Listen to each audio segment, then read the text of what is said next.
Congress BJP ಯಾರನ್ನೇ ಕೇಳಿದ್ರು ಕೂಡ 28ಕ್ಕೆ ನಾವೇ ಅನ್ನುವಂತಹ ವಿಶ್ವಾಸದ ನುಡಿಗಳನ್ನ ಎಲ್ಲರೂ ಕೂಡ ಆಡ್ತಿದ್ದಾರೆ. ಹಾಗಾಗಿ ಕೇಳೋದು ಸರ್, 28ಕ್ಕೆ ನೀವು ಯಾವೆಲ್ಲ ವಿಚಾರಗಳನ್ನ ಇಟ್ಕೊಂಡು ಜನರ ಮುಂದೆ ನಿಮ್ಮ ಕ್ಷೇತ್ರದಲ್ಲಿ ಹೋಗ್ತೀರಿ ಚುನಾವಣೆಗೆ ಅಂತ?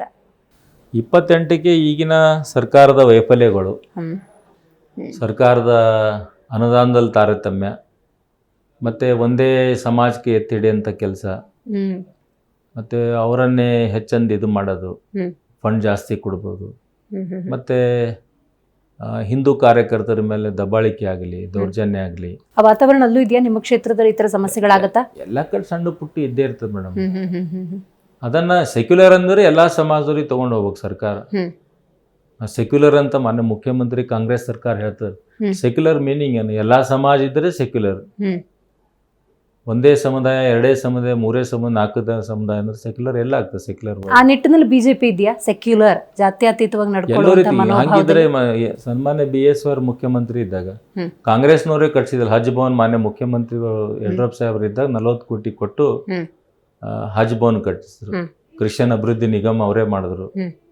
ಉದ್ಘಾಟನೆ ಸದಾನಂದ ಗೌಡರು ಮಾಡಿದ್ರು ಇವರು ಇಳಿದ ತಕ್ಷಣ. ಅದು ಬೇರೆ. ಬಟ್ ಸ್ಟಾರ್ಟ್ ಮಾಡಿದ್ದು ಅನುದಾನ ಕೊಟ್ಟದ್ದು ಮಾನ್ಯ ಯಡಿಯೂರಪ್ಪರೇ ಅಲ್ಲ. ಅವರು ಎಲ್ಲರನ್ನ ತಗೊಳ್ಳೋಂಥ ಶಕ್ತಿ BSYG ಅವರಿಗೆ ಇತ್ತು. BS ಯಡಿಯೂರಪ್ಪನವ್ರ ಬಗ್ಗೆ ಮಾತಾಡೋದಾದ್ರೆ, ಅಭಿಮಾನೋತ್ಸವ ಅಂತ ಅಭಿಮಾನದ ಕಾರ್ಯಕ್ರಮವನ್ನ ಮಾಡ್ತಾ ಇದ್ದೀರಿ. ಯಡಿಯೂರಪ್ಪನವರ ಬಗ್ಗೆ ನಿಮ್ಮ ಮಾತು? ನಮ್ಮ ಕುಟುಂಬ ಸಂಬಂಧ ಅಂದರೆ ನಮ್ಮ ತಾಯಾರು 2004ರಲ್ಲಿ ಈ ಪಕ್ಷದಲ್ಲಿ ಜಾಯ್ನ್ ಆದ್ರೆ, ಅವ್ರ ಜೊತೆ ನಾನು 2006ರಲ್ಲಿ ಬಂದೆ. ಅವಾಗೇನು ಹಿಡಿದು ಅವ್ರ ಕುಟುಂಬ ಜೊತೆ, ಪಕ್ಷದ ಜೊತೆನೇ ಇದ್ದೀವಿ. ಬಟ್ ಅವ್ರ ಕುಟುಂಬ ಜೊತೆ ಭಾಳ ನಿಕಟವಾಗಿ ನಾನು ಇದ್ದೆ. ಭಾಳ ಮೃದು ಮನಸ್ಸು ಮತ್ತು ಹಠವಾದಿ ಛಲವಾದಿ ಕೂಡ ಹೌದವ್ರು. ಒಂದ್ಸಲ ನಿರ್ಧಾರ ತಗೊಂಡ್ರೆ ಅಂದರೆ ದಿಟ್ಟ ನಿರ್ಧಾರ ಅದು. ಮತ್ತು ವಾಪಸ್ ಬಂದಿದ್ದು ನಾನಂತೂ ನೋಡಿಲ್ಲ ನನ್ನ ಇಷ್ಟು ವರ್ಷದಲ್ಲಿ. ಅವರು ಅಭಿಮಾನೋತ್ಸವ ಸನ್ಮಾನ್ಯ ನಮ್ಮ ದೇಶದ ಉಕ್ಕಿನ ಮನುಷ್ಯ ಅಂತ ಖ್ಯಾತಿಯಾದ ಗೃಹ ಮಂತ್ರಿ ಅಮಿತ್ ಶಾ ಜಿಯವ್ರು ಬರ್ತಾ ಇದ್ದಾರೆ. ಅದು ನಮ್ಮೆಲ್ಲರಿಗೆ ಹೆಮ್ಮೆ. ಈ ಸನ್ಮಾನ್ಯ BS ಯಡಿಯೂರಪ್ಪರ 50 ವರ್ಷದ ಈ ರಾಜಕೀಯ ಕಾಲಮಾನದಲ್ಲಿ ಅಷ್ಟೊಂದು ಅವ್ರು ಏಳು ಬೀಳು ಬಹಳಷ್ಟು ನೋಡಿದ್ದಾರೆ. ಅವ್ರ ಜನ್ಮಭೂಮಿ ಮಂಡ್ಯ ಇದ್ರು ಕೂಡ ಅವ್ರ ಕರ್ಮಭೂಮಿ ಶಿವಮೊಗ್ಗ ಜಿಲ್ಲೆ. ಅಷ್ಟೊಂದು ಅವ್ರು ಶಿಕಾರಿಪುರದ ಒಬ್ಬ ಪುರಸಭೆ ಸದಸ್ಯನಾಗಿ ಹಾಗೆ ಅವ್ರ ಮೇಲೆ ಅಟ್ಯಾಕ್ ಆಯಿತು ಎಲ್ಲರಿಗೂ. ಅದಾದ್ಮೇಲೆ ಭೀ ಪುಟ್ಟದೆದ್ದು ಮತ್ತೆ ಅಲ್ಲಿಂದ ಅಧ್ಯಕ್ಷ ಆಗಿ, ಮತ್ತೆ 8 ಬಾರಿ ಶಾಸಕ ಆಗಿ, 4 ಬಾರಿ ಮುಖ್ಯಮಂತ್ರಿಯಾಗಿ, ಸಾಕಷ್ಟು ಸರ್ವ ಜಾತಿ ಸರ್ವ ಸೃಷ್ಟಿ ಎಲ್ಲ ಜಾತಿ ಸಮುದಾಯಕ್ಕೆ ತಗೊಳ್ಳೋಂಥ ಕೀರ್ತಿ ಅದು ಈ ರಾಜ್ಯದಲ್ಲಿ ಯಾರಿಗಿದ್ದಾರೆ ಮೊಟ್ಟ ಮೊದಲಾಗಿ ಸನ್ಮಾನ್ಯ BSYG ಅವರಿಗೆ ನಾನು ಅತಿ ಹೆಮ್ಮೆ ಎದೆ ತಟ್ಟಿ ನಾನು ಹೇಳ್ಬೋದು ಆಸ್ ಎ ಬೀದರ್ ದಕ್ಷಿಣ ಶಾಸಕರಾಗಿ. ಯಡಿಯೂರಪ್ಪನವರು ಅಂದರೆ ಹಲವಾರು ಕೊಡುಗೆಗಳ ನೆನಪಿಗೆ ಬರುತ್ತೆ. ಯಾರಾದರೂ ಸರ್ಕಾರಿ ಅಧಿಕಾರಿಗಳನ್ನ ಕೇಳಿದ್ರು ಕೂಡ ಮುಖ್ಯಮಂತ್ರಿಯಾಗಿ ಯಡಿಯೂರಪ್ಪನವರು ರಾಜ್ಯಕ್ಕೆ ಕೊಟ್ಟಂತಹ ಕೊಡುಗೆಗಳ ಬಗ್ಗೆ ಉಲ್ಲೇಖ ಮಾಡ್ತಾರೆ. ನೀವೇನು ಹೇಳ ಬಯಸ್ತೀರಿ ಅಂತ?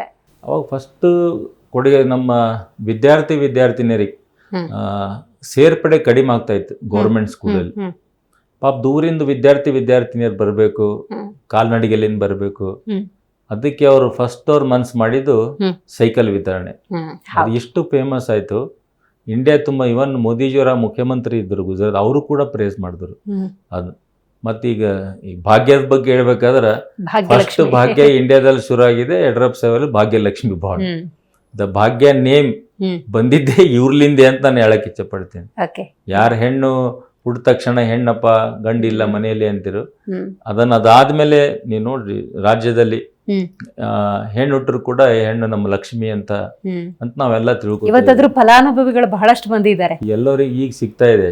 ಸರ್ಕಾರ ಈಗ ಸ್ವಲ್ಪ ಕಡಿಮೆ ಹೆಚ್ಚ ಮಾಡಿರ್ಬೇಕು. ಅವಾಗಿದ್ದಾಗ 1 ಲಕ್ಷ ರೂಪಾಯಿ ಬಂತಲ್ಲ, ಅದು ಬಹಳಷ್ಟು ನಮ್ಮ ಹೆಣ್ಮಕ್ಳಿಗೆ ತಾಯಂದಿರಿಗೆ ಬಹಳ ಖುಷಿ ಇದೆ. ಅದ್ರ ತರ ನಮ್ಮ ಕಲ್ಯಾಣ ಕರ್ನಾಟಕ ಬಗ್ಗೆ, ಉತ್ತರ ಕರ್ನಾಟಕ ಬಗ್ಗೆ ಹೇಳಿದ್ರು. ಈಗ ನಮ್ಮ ಕಲ್ಯಾಣ ಕರ್ನಾಟಕ ಉತ್ತರ ಕರ್ನಾಟಕ ಬಗ್ಗೆ ಚರ್ಚೆ ಆಗಬೇಕು ಅಂತ ಎಲ್ಲರೂ ರೈತಾಪುರ ಜನರು ಸಂಘಟನೆದವರು ಮಾತಾಡ್ತಿರು. ಅದನ್ನ ಶುರು ಮಾಡಿದೆ BSYG ಅವರು.